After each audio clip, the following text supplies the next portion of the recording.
네, 용산공원 주택 공급 문제가 논란거리입니다.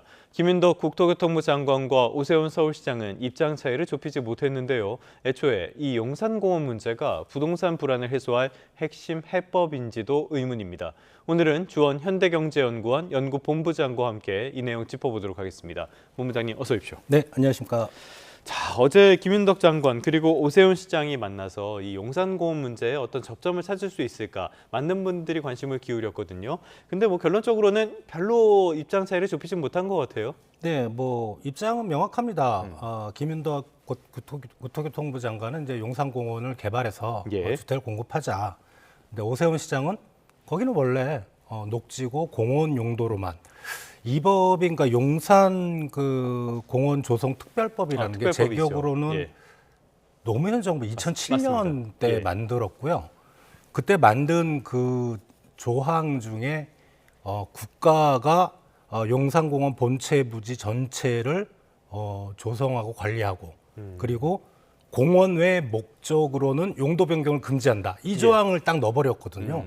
그러니까 사실 지금 여당의 어떤 과거부터 용산공원에 대한 시각은 개발 금지거든요. 근데 지금 반대예요. 약간 자기 부정이 돼버렸네요. 예, 그러니까 오히려 또 오세훈 시장은 예. 그쪽이고 김윤덕 교통부 장관은 이제 개발해서 아파트 짓자이라는 건데 결국은 이게 입장차가 좁혀지기는 상당히 쉽지 않은가, 않지 않겠는가 생각이 됩니다.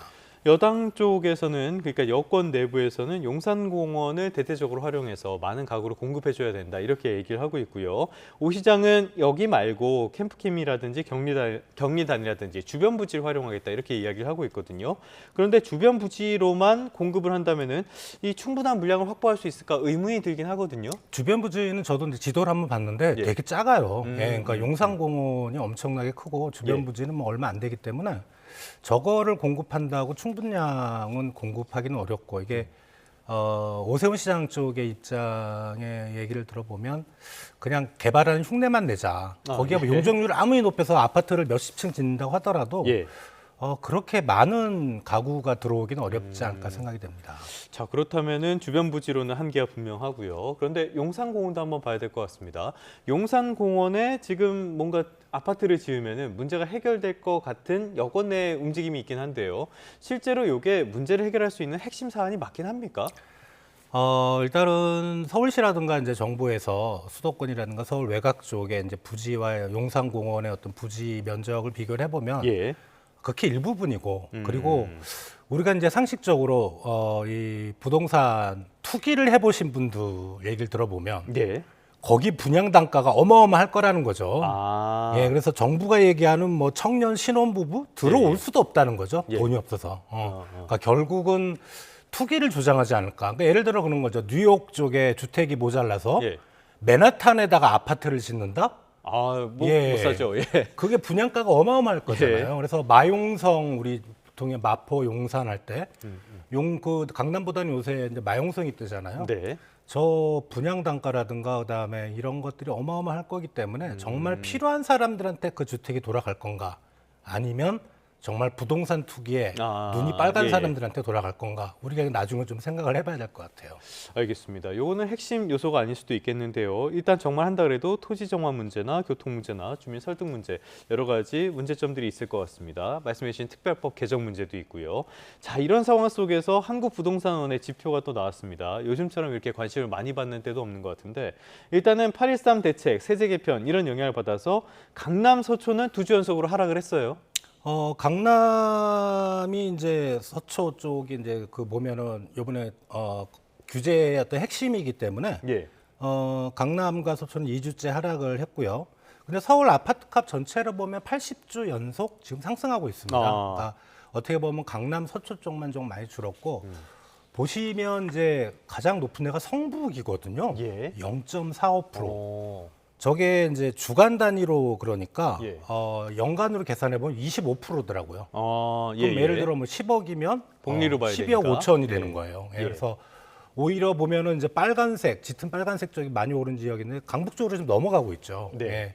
그래서 지금 상황은 규제 핵심 지역 빼놓고는 여전히 서울 아파트 가격은 오르고 있다. 이렇게 보시면 됩니다. 자, 말씀하신 것처럼 지금 소위 말하는 상급지, 지금 그래픽에 명확하게 나오고 있는데요. 자, 소위 말하는 상급지 쪽에 오름세는 약간 주춤한 거, 그래픽 다시 한번 보여주시면 좋겠는데요. 이렇게 약간 주춤하지만 전반적으로 성북이라든지 강북, 외곽 지역이 굉장히 가파르게 오르고 있는 모습들이 관측이 되거든요.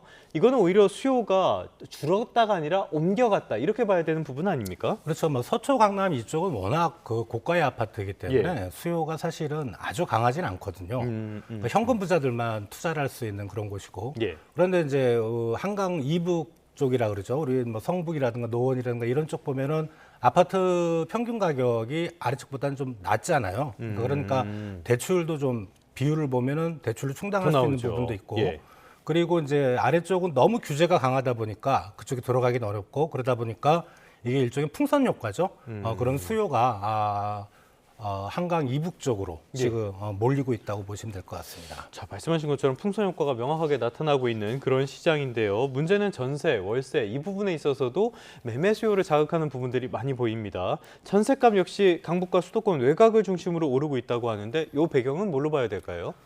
지금 이제 실거주 의무, 그죠? 예, 그 전세 그 주택을 샀을 때, 그러니까 전세 물량이 이제 확 줄었어요. 예. 나올 수도 없고, 이제 그런 여러 가지 정부의 대책 때문에 전세 물량이 주니까, 우리가 시장에서 공급이 줄면 당연히 가격은 올라가게 됐죠. 그렇죠. 그 가격이라는 예. 게 전세 가격인 거죠. 그리고 이제 전세 자체도 주니까 이제 월세로 넘어가는 거죠. 어떻게 보면 월세는 단기적으로는 큰 부담은 없는데 전세보다는. 네. 근데 결국은 월세는 생활비에 이제 영향을 미치는 거거든요. 그러다 예. 보니까 이게 오히려 전세를 사는 사람과 월세는 사는 사람의 어떤 그 성향을 비교해 봤을 때 반드시 그런 건 아니지만 월세 쪽의 성향이 좀 소득이 낮을 수가 있거든요. 전세보다는. 예. 우리가 전세 자금을 대출받을 때는 자기 소득이라든가 이런 걸 전체적으로 보잖아요. 그래서 월세는 그런 게 좀 부담이 주니까 이제 소득이 낮은 분들이 월세로 많이 넘어가는데 월세 가격마저 오르면 이건 정말 서민층한테 상당히 그렇네요. 좀 안 좋은 그런 분위기입니다. 지금 월세 가격이 오르고 있다는 점이 그래프상으로도 명확하게 나타나는데 혹시나 해서 여쭤보는데 월세도 물가 지수에 들어갑니까? 월세도 들어가긴 되는데 상당히 좀 미흡하죠. 네, 뭐 소비자 물가 지수에 상당히 그 비중은 작은데 네. 우리 이제 그 국민들이랑 그 서민들의 생활 쪽의 어떤 생활의 질이라든가 이런 걸 판단할 때 엔겔 계수라는 거를 이제 많이 쓰거든요. 예. 엔겔 계수는 이제 전체 소비 지출 중에 식료품이 차지하는 비중, 먹는 네. 거. 그리고 근데 슈바베 계수라는 게 있습니다. 네. 자기 소비 지출 중에 이 주거비, 거기에 뭐 가스나 전기도 있지만은 이 월세 개념도 들어가거든요. 예. 근데 지금 보면 월세 실제 주거비 이제 통계청 통계로 보면 올해 1분기, 2분기 통계는 아직 안 나요. 1분기를 작년 1분기하고 이렇게 계속 비교를 하거든요. 1분기 왜냐하면 2분기에는 또 크게 뭐 갑자기 뭐 그 겨울에는 또 주거비가 많이 올라가죠. 이게 계절적인 영향이 있죠. 예. 그러니까 계절적 영향을 제거하기 위해서 1분기에 2인 이상 비농림호가 전체 가구, 네. 뭐 기준이 뭐 여러 가지가 있지만 실제 주거비, 그러니까 수도가스 광열 말고 실제 주거비만 하면 2019년 1분기 이후로 이게 이전 통계도 있지만 이제 샘플이 구조가 틀려서 이제 비교하기 어렵고 19년 1분기에 실제 주거비가 2.64%였는데 예. 지금 3.04%. 올해 처음으로 3%가 높았고 2019년 1, 4분기 이후에 가장 높습니다. 그러니까 주거비 부담이 엄청 커졌다는 얘기네요. 그게 이제 월세나 예. 전세 가격 그 부담이 엄청나게 커졌고 이게 1분기 통계니까 지금 아까 그래프 보시면 계속 2분기도 올라가잖아. 이게 어떻게 보면은 2019년 또는 코로나 이후로 우리 월세, 실제 주거비 부담이 엄청나게 올라가지 않을까. 올해 연말로 갈수록 이게 서민층이 주로 이제 월세에 산다고 보면 상당히 우리 지금 K 양극화 얘기하잖아요. 예. 이게 취약계층이 이 월세 상승으로 올해 연말 내년 넘어가면 상당히 좀 위기에 빠질 가능성이 높다고 생각됩니다. 그건 우리 거시경제 전반에 부담을 주게 될 텐데요. 시장의 대체적인 관측은 하반기로 갈수록 전월세 시장은 더 불안해질 거라는 점이니까 걱정이 되는 부분입니다. 그런 상황 속에서 그나마 조금 긍정적인 뉴스도 있는 것 같아요. 원달러 환율 굉장히 높아서 저희가 걱정을 많이 했었는데 그래도 이제는 1,400원대 아래로까지 내려왔습니다. 이렇게 원달러 환율이 어느 정도 안정세에 접어든 거, 이 배경은 뭘로 봐야 됩니까? 이제 달러가 약세로 돌아섰다는 거죠. 왜냐하면 이제 지금 9월에 미국 중앙은행 연준의 FMC가 있긴 한데 네. 불과 한 달 전만 해도 인상할 확률이 한 65%, 동결할 확률이 35%였는데 지금은 반대입니다. 거의 동결이 60%가 넘고 인상할 확률은 30%밖에 안 되고 우리는 근데 최근에 금리를 올렸잖아요. 예. 이제 그런 걸로 볼 때는 우리 원달러 환율이 지금 1,390원대까지 내려올 수 있었던 가장 큰 원인이었다고 생각이 됩니다. 근데 1,390원대면은 좀 걱정은 덜어도 되는 수준인 겁니까? 우리 얼마 전까지만 해도 1,500원대였잖아요. 1,600원도 가는 줄 알았어요. 예, 그게 우리 물가도 상당히 낮추고. 예. 근데 일부에서는 이제 환율이 이렇게 떨어지면 우리 수출에 문제가 생기는 게 아닌가. 근데 우리 수출이 지금 잘 나가는 게 반도체잖아요. 그렇죠. 반도체는 전혀 뭐 환율이 올라가든 내려가든 상관없고요. 워낙 지금 독점적인 시장이기 때문에 다만 이제 이게 우리 분기마다 이제 삼성전자나 하이닉스가 실적을 발표하잖아요. 네. 실적을 발표할 때 그 단위가 우리 원화거든요. 예. 환율이 떨어지면 예를 들어 1,500원대에서 1,300원대 후반이면 한 10% 정도는 떨어진 거거든요. 그만큼 줄어드는 예상보다 거네요. 실적이 예. 10%줄 수가 있습니다. 아. 그거는 좀 감안을 하셔야 될 것 같습니다. 알겠습니다. 환율로 계산을 했을 때 좀 달라지는 부분도 있을 것 같은데 자 그렇다면 지금 환율을 어떻게 평가해야 될지 이 부분도 좀 많은 의견이 오갈 것 같아요. 일단 1,390원대면 높긴 하지만 그래도 예전보다 확연히 좋아졌거든요. 이런 흐름들 안정권에 들어섰다는 평가가 앞으로 계속 갈 수 있을까요? 아니면 또 다른 변수도 있다고 보십니까? 일단 우리 중앙은행 한국은행이 금리를 좀 매파적인 기조거든요. 예. 그러니까 다음 주에 우리 금토위가 있지만 뭐 동결할 거라는 시각도 있긴 하나 네. 미국보다 먼저 지금 금리를 올렸고요. 예. 물가를 상당히 안정시키겠다는 의지가 뚜렷하기 때문에 결국은 금리가 올라가는 쪽에 통화가 강세거든요. 그 영향으로 원화는 다시 뭐 1,500원대 이상으로 올라가기는 어렵다고 보고 예. 반면에 미국은 오히려 금리를 안 올릴 것 같아요. 연말까지도 어쩌면. 예. 그러니까 케빈 오시가 트럼프가 그 연준 의장으로 임명했는데 이 사람 트럼프가 최근에 한 말이 금리 인하해라. 예. 그러면 이제 인하는 못 하겠고 네. 그래서 올리지는 못하고 동결적으로 계속 갈 것 같거든요. 그런 걸 생각할 때 원화 강세는 좀 당분간 지속이 될 것 같고 연말에는 한 1,300원대 중반, 잘하면 1,400원, 300원대 초반까지도 네. 원화 달러한테 떨어질 가능성이 높다고 생각합니다. 그러니까 미국과 우리의 금리 차이가 점점 줄어들 가능성이 크다고 보시는 거잖아요. 네. 그런데 최근에 보면은 미국에서도 고금리 문제가 계속 터져 나오고 있고요. 이런 환율 같은 것들 우려는 앞으로도 계속 남아있긴 남아있을 것 같은데 변수는 뭐로 잡아볼 수 있을까요?